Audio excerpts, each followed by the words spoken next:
Bonjour et bienvenue à ce Market Live. Nous sommes ensemble donc pendant une demi-heure. Nous verrons aujourd'hui deux actions avec Elior Group et Nissan qui ont donné donc des résultats. Nous avons eu la confirmation chez Elior avec toujours une baisse importante et puis chez Nissan également des résultats extrêmement décevants avec une perte importante qui va également impacter Renault.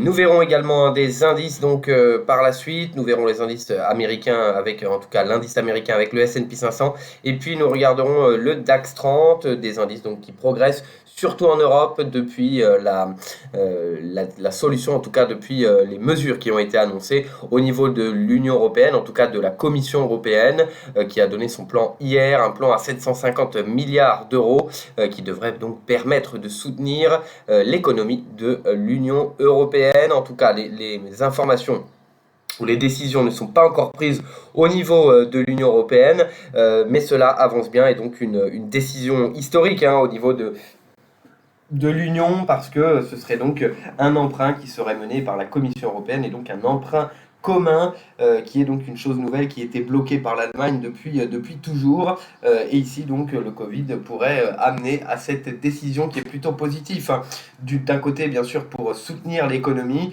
et de l'autre côté pour l'unité au niveau de l'Union européenne mise à mal notamment depuis le Brexit. Ici donc le marché action qui progresse toujours, nous le regarderons donc au travers de deux indices. Nous allons commencer rapidement sur Elior, donc un secteur qui reste sous pression. Donc c'est la restauration collective.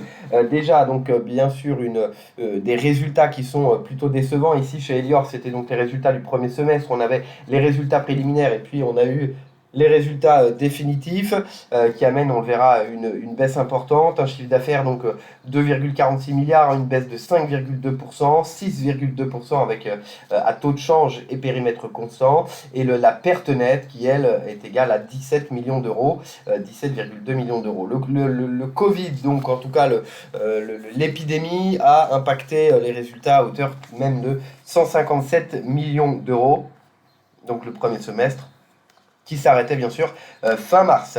Également donc une autre société qui ne donne pas de perspective. C'est une habitude maintenant donc au niveau des sociétés, mais cela n'inquiète pas les marchés de ne pas avoir donc de perspective, de ne pas savoir ce qu'il va se passer ou d'avoir justement de perspectives économiques, ce qui permet également aux entreprises de ne pas décevoir les marchés finalement, lorsque nous allons probablement avoir des résultats extrêmement décevants pour les 3 mois dans lesquels nous sommes, en tout cas pour avril, mai, juin, le deuxième trimestre qui va être encore plus sous pression. Ici, ce sera le troisième trimestre, donc chez Elior. Le secteur également qui est sous pression. Il y a, pour rester sur la société, il y a bien sûr une négociation donc pour les ratios d'endettement qui ont été faites chez Elior, qui montre bien donc que l'endettement va très nettement progresser et que la reprise, c'est selon les mots de la société, la reprise sera progressive. De juin à septembre, donc progressive, et attend une nouvelle accélération à partir de septembre, notamment avec l'éducation. Ils ont le travail, en tout cas la restauration collective au niveau des bureaux, au niveau des hôpitaux, de la santé et au niveau scolaire également.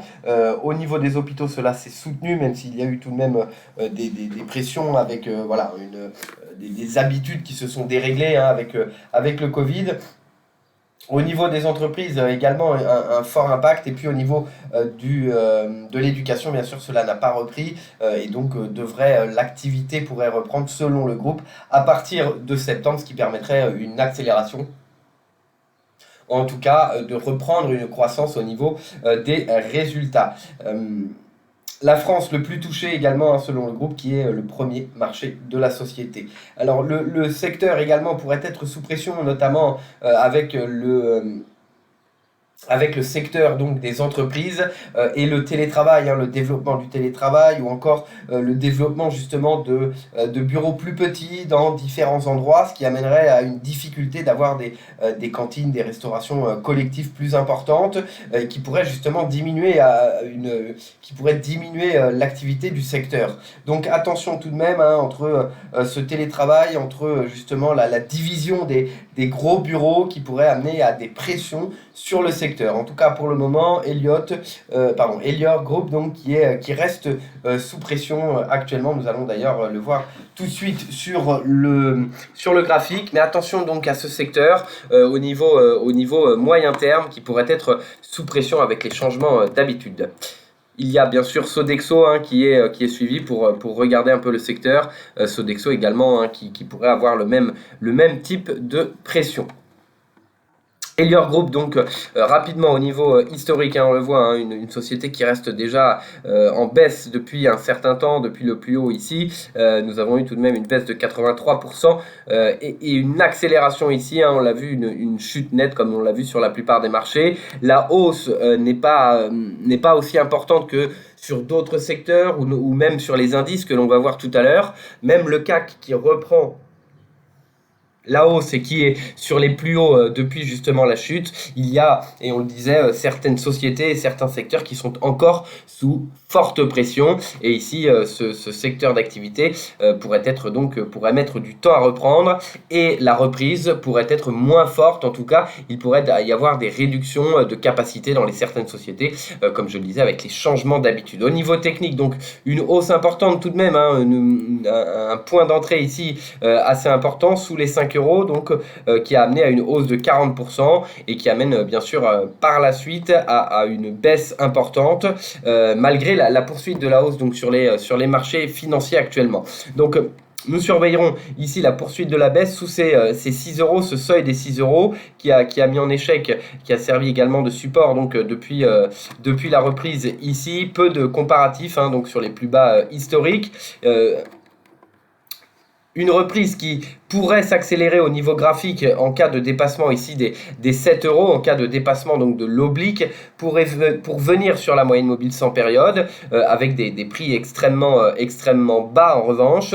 Donc nous allons surveiller ici un maintien au-delà des 6 euros qui pourrait tout de même permettre de rattraper ce retard par rapport à d'autres secteurs. Et si les marchés continuent de progresser de façon importante, malgré les risques extrêmement importants, sans parler du Covid ou de l'économie, mais des risques actuellement plus récents, géopolitiques entre la Chine et les États-Unis.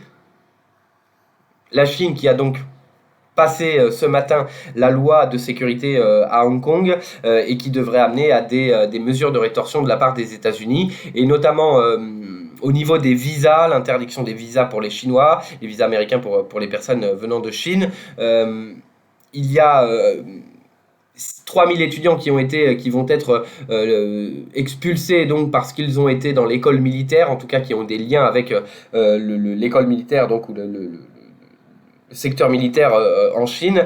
Il pourrait y avoir d'autres mesures de rétorsion. Donc malgré ces tensions, nous avons tout de même des indices qui poursuivent leur hausse. Donc un maintien au-delà des 6 euros, qui est tout de même un prix extrêmement bas par rapport à ce que nous avons observé auparavant. Et donc une hausse pourrait être visible en cas de maintien au-delà des 6 euros. Dépasser ici cette oblique pour venir accélérer. Au-delà des 7 euros, au-delà du plus haut récent, nous visons la moyenne mobile sans période. Attention en revanche, en cas de cassure ici des 6 euros, de ces 23,6 de Fibo et cette résistance qui pourrait nous amener justement à confirmer cette baisse et à poursuivre la baisse pour revenir sur le bas de canal ici, peu de support donc qui pourrait nous amener sur les 5 euros une nouvelle fois, et ce support qui pourrait permettre une nouvelle fois de prendre justement, de rentrer sur l'action qui est tout de même extrêmement basse par rapport donc à l'activité, même si celle-ci, attention, est sous pression, plutôt de l'aspect technique sur cette action que attention que à moyen terme, parce que attention donc au secteur. Nous allons surveiller bien sûr, nous ne savons pas ce qu'il va se passer au niveau, en tout cas après le Covid, mais les changements d'habitude pourraient amener justement à ce type de secteur qui pourrait rester sous pression. Nous allons maintenant regarder un autre secteur qui est plutôt mal en point avec le secteur automobile. C'est Nissan ici, donc la lourde perte qui a été visible et également une réduction des capacités, donc des risques à court terme mais également à long terme. Il y a également bien sûr les risques structurels avec l'alliance donc avec Renault qui d'ailleurs sera impacté par les résultats fortement négatifs de Nissan. C'est ici l'exercice complet donc 2019-2020 au 31-03 qui s'est terminé au 31 mars. Le chiffre d'affaires qui est en baisse de 14,6% sur un an, et la perte nette qui atteint 5,66 milliards d'euros. L'année dernière, donc en tout cas l'exercice précédent, c'était un bénéfice net de 2,7 milliards d'euros. Donc cela s'est creusé de façon extrêmement importante, notamment bien sûr impacté par les coûts de la restructuration qui sont de 5,8 milliards. Donc en enlevant tout de même les coûts de restructuration, nous restons sur une baisse, sur une perte nette par rapport à un résultat positif de 2,7 milliards l'année précédente. Le plan de restructuration également donc conduira à une baisse, comme je le disais, de 20% de ses capacités d'ici 2022-2023, donc ce qui est plutôt négatif pour l'avenir de Nissan, pour les perspectives de croissance qui pourraient être moins importantes que ce qui a été anticipé avant l'épidémie. Nous avons d'ailleurs un bel exemple avec l'annonce de la fermeture donc d'une usine à Barcelone qui comprend 2400 personnes. Donc un début justement des réductions de capacité. En revanche, se montre assez confiant dans sa résistance à la crise, avec des liquidités plus que suffisantes selon le groupe, avec une ligne de crédit qui n'a pas encore été utilisée de 10 milliards d'euros et des levées de fonds qui ont été réalisées en avril et mai à hauteur de 16 milliards d'euros. Donc tout de même des liquidités importantes qui vont être extrêmement utiles. Le secteur ici va avoir besoin de liquidités, même avant justement l'épidémie. Il y avait tout de même des investissements extrêmement importants avec les nouvelles normes justement de pollution en Europe, mais également les voitures, donc les nouvelles technologies, le secteur électrique, donc un besoin de liquidité extrêmement important et donc des rapprochements qui sont inévitables. Chez Renault et Nissan, cette fusion en tout cas ce rapprochement qui devait s'accentuer a été mis à mal par l'affaire Ghost notamment, et puis derrière par le Covid qui amène à des risques importants de survie de chacun des groupes.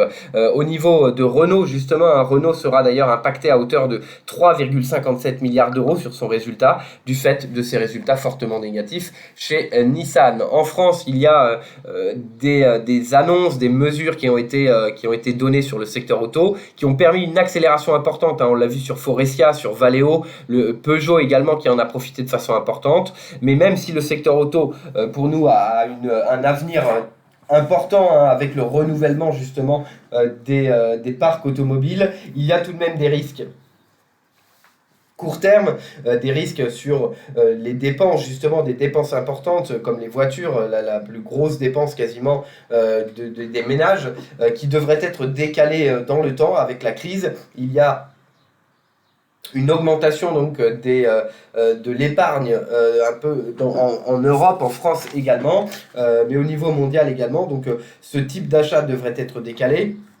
Mais par la suite, il faut surveiller justement les survivants, ceux qui vont sortir du lot justement, vont sûrement profiter de ce renouvellement de parc automobile, de ces nouvelles technologies, et au-delà des constructeurs, il y a bien sûr les équipementiers automobiles qui pourraient encore plus en profiter, qui ont un besoin capitalistique probablement un peu moins important, et qui pourraient profiter de l'essor directement de ces nouvelles technologies, au lieu de proposer donc les voitures directement, de proposer les nouvelles technologies elles-mêmes, et donc les pièces avec des nouvelles technologies. Le secteur électrique, les nouvelles technologies, tout cela en revanche amène à une demande de financement importante. Donc de plus pour le marché global ici, Nissan qui est à peu près en ligne avec les autres constructeurs s'attend à une baisse de 15 à 20% du marché automobile mondial dans les 12 prochains mois. Donc ici il y a tout de même un marché qui est sous pression, qui devrait permettre de surveiller justement le secteur et de trouver les sociétés qui seront le mieux loties justement, ou le mieux préparées à l'après-Covid et à l'après-ralentissement du secteur automobile. Peugeot et FCA pourrait être justement avec cette fusion qui se poursuit et qui devrait être validée en 2021, pourrait profiter justement d'être de synergie, de réduction de coûts et d'un investissement commun dans ces nouvelles technologies et dans les voitures électriques. Du côté de Renault-Nissan, attention donc aux risques importants. Sur l'aspect technique, en tout cas sur l'évolution de Nissan, nous allons regarder cela. C'est ici donc en yens, bien sûr. Hein, donc nous avons Nissan, on le voit, donc qui est sous pression hein, depuis un certain temps. Et qui est en revanche qui est descendu extrêmement bas, hein, le plus bas depuis plusieurs dizaines, depuis plusieurs années, et qui vient bloquer ici sous la moyenne mobile sans période. Il y a également donc un engouement sur le secteur auto, on l'a vu depuis plusieurs séances, qui a amené à une hausse assez importante. Hein, si on prend le point bas ici, en tout cas presque depuis début mai, une hausse de quasiment 40%. En revanche, avec ces risques et avec la moyenne mobile sans période, même si le marché action et les indices continuent leur progression extrêmement importante sur fond d'espoir, de réouverture et sur fond de rachat perpétuel, bien sûr de liquidité de la Fed. Les indices continuent de progresser, on l'a vu, ils ont cassé de nombreuses résistances extrêmement importantes, que ce soit au niveau des États-Unis ou en France ou en Europe, pardon. On va le voir d'ailleurs à la fin sur les indices. Attention ici à Nissan et à Renault également, hein, même qui Renault profite d'un soutien de l'État en revanche et de mesures de l'État, Nissan également du soutien de l'État, mais très probablement moins important. Ici, sous la moyenne mobile sans période, il est probable que Nissan ne tienne pas et vienne donc retourner sous ces 450 ici. Attention, un retour qui pourrait nous amener sur le seuil ici des 400, donc qui avait bloqué le titre à plusieurs reprises. Attention donc à Nissan au niveau technique. Il faut venir dépasser la moyenne mobile 100 pour venir accélérer donc sur ces 23,6 de Fibo. Mais attention, sur le secteur auto et ici particulièrement Nissan, donc qui pourrait être sous pression. Donc attention à cette action. Voilà, nous regardons maintenant donc deux indices. Hein. Les marchés américains vont ouvrir. Je ne l'ai pas dit, mais vous devez être habitués. Nous sommes en décalé. Il est actuellement 15h29. Nous allons donc regarder tout de suite nous allons regarder donc deux indices. Hein. Nous allons regarder aujourd'hui le DAX et le S&P 500. D'abord le DAX, le S&P est à peine ouvert, 3h29 ici. 11 850, donc on en parlait de cette résistance qui a été atteinte. En cas de franchissement, le prochain objectif sur les 12 120 points ici sur la moyenne mobile 200 et cette oblique donc. Mais attention, on en parlait également ce matin, il y a un risque donc de correction technique, l'atteinte des objectifs importants. Et les risques également liés au conflit entre la Chine et les États-Unis, même si, comme je le disais et comme je le dis régulièrement, les marchés ne s'intéressent plus beaucoup aux risques, plus beaucoup au ralentissement de l'économie. Et nous avons surtout une hausse depuis la dernière correction que nous avons observée ici, une correction de 8% sur les CFD. En 2 semaines, le DAX a donc pris à nouveau 16% de hausse, donc une nouvelle accélération que l'on a vue à plusieurs reprises. Après une correction, si on le reprend ici, une nouvelle hausse de 15% derrière. Ici, c'est à peu près le même type de 7-8% de baisse et puis une hausse de 15%. On a donc 6% à nouveau de baisse pour reprendre ici donc une hausse de 12%. Donc on voit des corrections puis une nouvelle accélération par la suite. Et donc ici, attention avec l'arrivée des niveaux techniques et le conflit Chine-USA. Je le disais dans la partie macro, en tout cas au début du Market Live, la loi donc de sécurité qui est passée à Hong Kong, en tout cas qui est passé par la Chine, amène à des mesures de rétorsion des États-Unis, mais les marchés restent fortement haussiers. Nous avons donc une accélération qui se poursuit. Ici, en cas de sanctions importantes de la part des États-Unis, nous pourrions revenir sur la moyenne mobile sans période, voire tester ici ces 11 300 points avant une probable nouvelle accélération et venir ici sur la moyenne mobile 200. Nous terminons sur le S&P 500, je le disais, S&P 500 sur des niveaux importants, qui a cassé ces niveaux importants, le seuil des 3000 points, la moyenne mobile 200 périodes également ici. On va regarder rapidement en hebdomadaire avant de repasser. Voilà, en hebdomadaire, peu de niveaux qui pourraient bloquer la tendance, les 3000, les 3022 avec ses anciens plus hauts et le Fibonacci qui a été pour le moment cassé et donc au-delà de ce niveau, hein, c'est une nouvelle accélération qui nous attend. Mais à court terme, attention à une correction technique que nous pourrions voir, une correction donc technique qui pourrait nous amener à venir très rapidement tester cette moyenne mobile 200, mais nous pourrions revenir ici avec une baisse de 5%. Nous pourrions venir tester une nouvelle fois en cas de sanctions importantes au niveau des États-Unis ce support, donc la moyenne mobile sans période, et le support oblique qui pourrait permettre bien sûr une nouvelle fois d'accélérer à la hausse. Hein, on l'a vu, donc la dernière correction ici a amené de la même façon à une hausse extrêmement importante. Les marchés continuent de progresser, l'économie continue de se cracher, donc attention à un moment à cette différence, à cette corrélation négative, mais pour le moment, peu importe les risques, le marché progresse. Attention juste à cette correction technique qui pourrait venir avec les sanctions des Américains contre la Chine, suite bien sûr à la loi de sécurité qui a été passée à Hong Kong. Voilà, nous terminons donc avec deux publications qui sont également peu intéressantes selon, en tout cas pour les investisseurs. Hein. Les dépenses des ménages, nous avons eu les commandes de biens durables qui sont en forte baisse, mais un peu au-delà de ce qui était attendu. En tout cas, nous attendions moins 14%, nous avons eu moins 7,5%, donc ce n'est pas une bonne nouvelle, mais c'est mieux que prévu.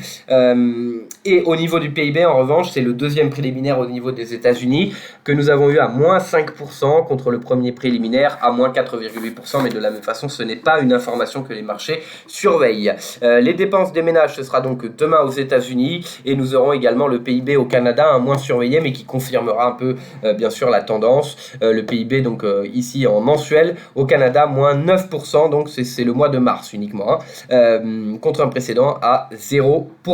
Voilà donc pour ce Market Live Action. Donc on se retrouvera, nous, la semaine prochaine, hein, Alexandre Baradez, dès lundi à 11h, et on se retrouvera nous, mardi, donc nous regarderons les indices et les actions, donc avec toutes ces informations. Ce sera mardi prochain à 16h. Merci à tous et très bonne journée.